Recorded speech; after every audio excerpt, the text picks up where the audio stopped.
fellow Sadzaitas, it's been a while since I gave you guys a detailed update on current affairs. But what a month it's been in Zimbabwean politics. In my last update, a Constitutional Bill number 3 had just been gazetted, and I explained in detail how the Zimbabwean Constitution is amended. Remember, we are currently in the 90-day consultation phase, which is expected to end on May 17. And what is the purpose of this 90-day consultation phase? Well, the purpose is to allow ordinary Zimbabweans to participate and give their views on the content of the bill. A parliament organizes and leads this process. It is supposed to be non-partisan and inclusive. The problem, however, is that the ruling ZANU-PF party controls parliament. It has a 2/3 majority in the National Assembly. It is also influential in the Senate. And by the way, let me break down the Zimbabwean Senate for the benefit of those who might not really understand it. The Zimbabwean Senate has a total membership of 80 senators. 60 of them are elected via a proportional representation. 18 are chiefs, the traditional leaders. And the other 2 are for the disabled. That makes a total of 80 senators who make up the Zimbabwean Senate. Now, ZANU-PF got 33 Senate seats in the last election. The other 27 went to the CCC. But as we all know, traditionally, ZANU-PF has always had a huge influence over traditional leaders. So they are likely to vote in favor of ZANU-PF. Moreover, the only opposition party in parliament, the CCC, is largely influenced by a man who has publicly declared his support for the proposed amendment bill. So you can be sure that a significant portion of CCC members in parliament will vote in favor of ZANU-PF. And while the consultation process is being led by parliament as required by the constitution, the problem is the parliamentarians who are running these consultation meetings are interested parties. They stand to benefit if this bill becomes law, because it seeks to give them an extra 2 years on their current term. Talk about a conflict of interest.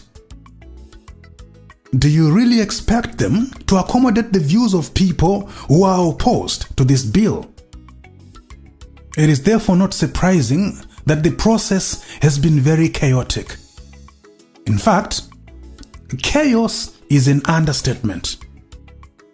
On 1 March, opposition leader and constitutional lawyer, Professor Lovemore Maduku, was assaulted by unidentified men in his own offices, where he had gathered with colleagues to discuss the bill. On 21 March, another opposition leader, Tendai Biti, and his colleagues were arrested in Mutare for simply holding public meetings to discuss the bill. And then, on the 31st of March, we all saw the disturbing visuals of human rights lawyer Douglas Coulthard being assaulted in full view of cameras and hundreds of people who had gathered to give their opinions to the bill. Douglas also had his spectacles broken and his phone stolen, live on camera. The people who assaulted him were clearly pro-ZANU-PF in their rhetoric and stance. Not only that, opposition figures such as Tendai Biti, Jameson Timber, Fadzai Mahere, and Lovemore Maduku, who attended the public hearing on the 31st of March, were not allowed to speak. A similar situation happened the previous day in Bulawayo, where former MP and human rights defender Gift Ostalo Siziba was also denied the opportunity to express his views. The ruling ZANU-PF party has also been accused of busing its supporters around the country to control and dominate discussions at these public gatherings. Now take a look at this. This is a directive reportedly issued by a ZANU-PF district chairman in Mashonaland East. The directive banned all church activity on the 29th of March so that everyone could attend a ZANU-PF meeting addressed by this man: Daniel Garwe, the Minister of Local Government and also ZANU-PF Provincial Chairman for Mashonaland East. So while opposition figures are being assaulted and their activities restricted, ZANU-PF is allowed to go about its business freely. Hardly what you would call an inclusive and non-partisan process.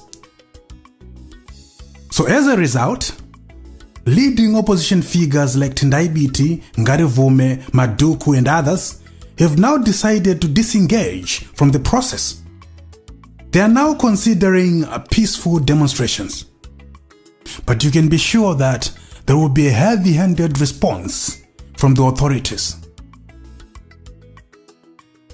But is there anyone who still believes that President Mnangagwa is not interested in remaining in office beyond 2028? Remember, he is the one who chaired the cabinet meeting which approved this amendment bill. Is he still trying to persuade the persuaders? And if ED gets the extra 2 years that he so desperately wants, do you really think that he's going to gladly and willingly hand over power to someone else in 2030? Well, fellow Sazaitas, slay queens and bingers, socialites, papalites, snamalites, warkujgarais, never snamarites. Welcome to the special report.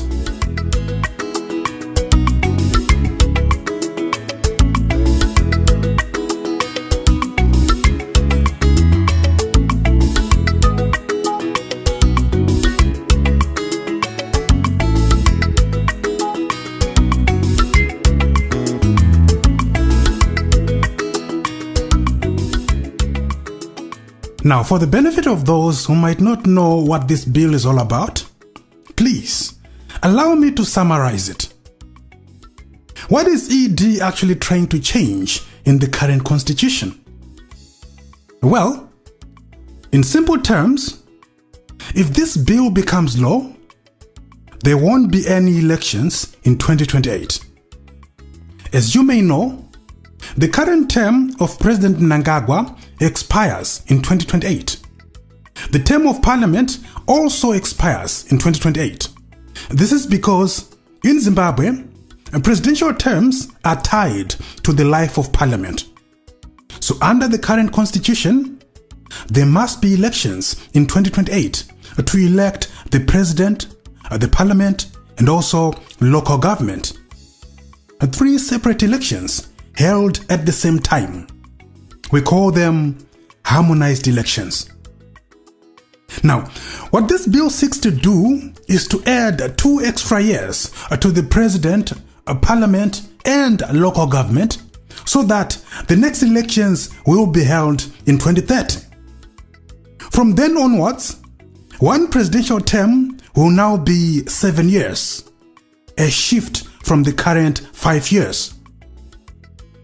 The bill also seeks to change how the president is elected. There will no longer be direct presidential elections. Instead, Zimbabwean presidents will now be elected by parliament. That means you vote for parliamentarians, and then parliamentarians will then vote for the president in parliament. And how will this happen? Well, remember, the Parliament of Zimbabwe has 2 houses. You have the House of MPs, better known as National Assembly, and also the House of Senators, better known as a Senate. So the plan is that after a general election, all MPs and senators will gather in one room to elect the president. This election will be presided over by the Chief Justice. And to win this election, a presidential candidate must get more than 50% of the total membership of Parliament. The bill also seeks to remove the restriction on traditional leaders and allow them to be openly political, even though we all know that many of them already are. The other proposed changes are that the Zimbabwe Electoral Commission will no longer draw electoral boundaries. A new commission will be created to handle this. The Zimbabwe Electoral Commission will also no longer manage the voters' roll. The Registrar General will now handle this. The other proposed change is to give the President power to appoint judges without the need for public interviews. In theory, he will do this in consultation with the Judicial Services Commission. But in reality, we are the army, we are the police, we are the CIO, we are the judiciary. The other proposed change is to give the President power to appoint the Prosecutor General without consulting anyone. Moreover, the President will now have the power to appoint 10 extra senators. Remember, I said the current Senate has 80 members. 60 are elected via proportional representation. 18 are chiefs, and the other 2 represent people with disabilities, making a total of 80 senators. The President will now have the power to appoint 10 more on top of those 80. Now, this is very important because senators are part of the people who will elect the President. So that means before the election even begins, ED already has 10 votes. Now, I say ED because I don't believe that ED will give up power in 2030. I hope I'm wrong. In fact, I pray that I'm wrong. The first is how the President will be replaced if he is removed, resigns, or dies. The current constitution says that the replacement comes from the political party to which the outgoing president belonged. For example, in 2017, when Robert Mugabe was forced to resign, ZANU-PF wrote to the Speaker advising him that E.D. Mnangagwa was its preferred candidate to replace Mugabe. That is how E.D. became president. But if this bill becomes law, the president's replacement will now come from Parliament. An election in Parliament will be held within 30 days to elect the new president. Now, of course, this feels like it's giving Parliament a power. And in many ways, that is true, except for one thing. You can't give power to an institution that is controlled by someone somewhere. In fact, giving a captured Parliament a power is actually making the people who captured it more powerful. Giving power to Parliament only works if that Parliament has the ability to make independent decisions without influence from the rich and powerful. By the way, I actually don't have anything against the idea of Parliament choosing the president. There is nothing inherently wrong with Parliament choosing the president. After all, in the first 10 years of Zimbabwe's independence, there were no direct presidential elections. The first 2 elections held in Zimbabwe in 1980 and 1985 did not have direct presidential elections. Zimbabwe used to have a parliamentary system at that time, where the head of state was a ceremonial president and the leader of government was an executive prime minister who was effectively running the country. Both these 2 leaders were not chosen directly by the people. So, not having direct presidential elections is not new to Zimbabwe. In fact, having a president elected by parliament has its own benefits, because it means such a president is wholly accountable and answerable to Parliament. Such a president only holds power for as long as Parliament is happy with him. Once Parliament loses, zvaendwa. So in theory, a president elected by Parliament is much easier to remove than a president directly elected by the people. The only problem, however, is that our Parliament does not always make independent decisions. It is controlled by the powerful. So when you say you are giving power to Parliament, you're simply saying you are making those who control Parliament more powerful. Zimbabwean MPs are among the lowest paid in the region. This makes them vulnerable to pressure and bribes. Parliament will simply be used as a tool to legitimize and formalize a decision made by the untouchables. We can look at China as an example. China is a one-party state, and the ruling party decides who becomes president. After that, a parliament votes. But this is mostly a formality. Parliament simply confirms what the party has already decided. Yes, on paper there is a vote, but in practice, the decision would have already been made earlier. A similar situation could develop in Zimbabwe, where Parliament simply approves what powerful figures have already agreed. The difference, of course, is that the Chinese model is deliberate, because China is a one-party state. Zimbabwe, on the other hand, is legally not a one-party state.